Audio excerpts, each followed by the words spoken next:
In this video, we will discuss the prerequisite 1, the shared challenge. You may recall that we discussed 7 prerequisites that are needed for the synergistic resilience approach in our previous videos. The first prerequisite was the shared challenge.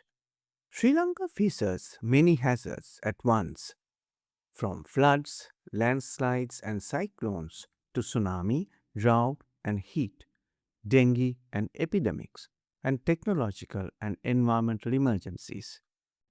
These hazards rarely occur in isolation. They overlap and cascade, which is why we cannot plan for them one at a time. The hazard based approach helps us classify threats, but disaster risk governance asks a bigger question: what common problem must we solve together?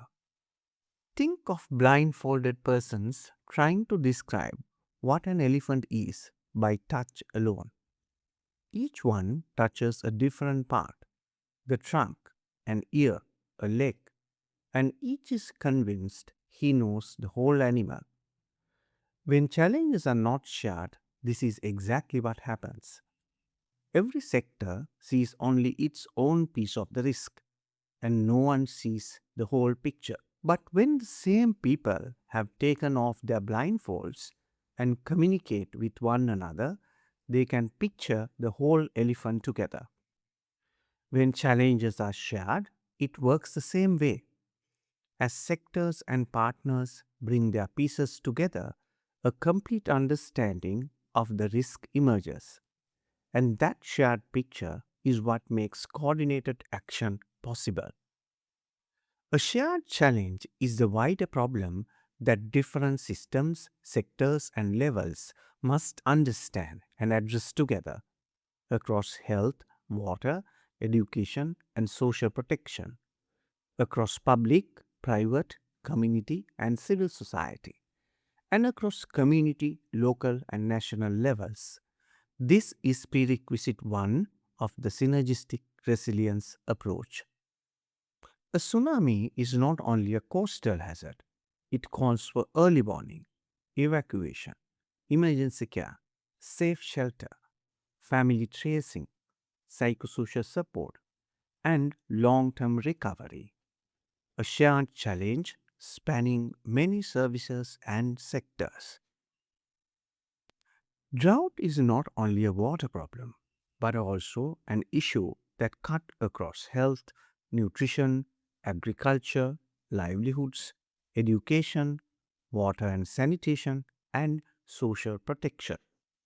Dengue is not only a disease problem, it is shaped by household practices, waste management, drainage, urban planning, schools, workplaces, risk communication, and local government. Controlling dengue therefore depends on many partners beyond the health sector. Because these challenges are shared, each partner sees a different part of the same risk. The health sector focuses on injuries, disease control, and essential care. Disaster management on early warning, preparedness and response.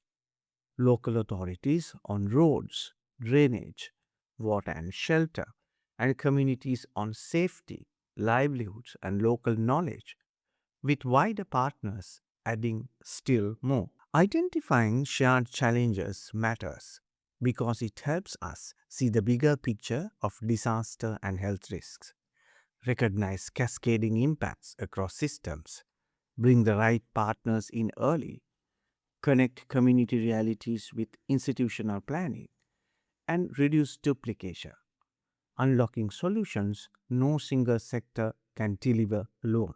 When the challenge is understood together, ownership becomes shared. And when ownership is shared, coordinated action becomes possible. This is the foundation for resilience that is inclusive, health sensitive, and community engaged. The Synergistic Resilience Compass presents the shared challenge as a prerequisite for adopting a synergistic resilience approach. enabling 1 plus 1 equals 3 outcomes. In this video, we discuss the shared challenge, the prerequisite 1 of the Synergistic Resilience Approach. It asks us to move beyond simply naming hazards and to identify the common problems that different systems, sectors, and levels must understand and solve together. In the next video, we will discuss Prerequisite 2, the shared operationalization of resilience.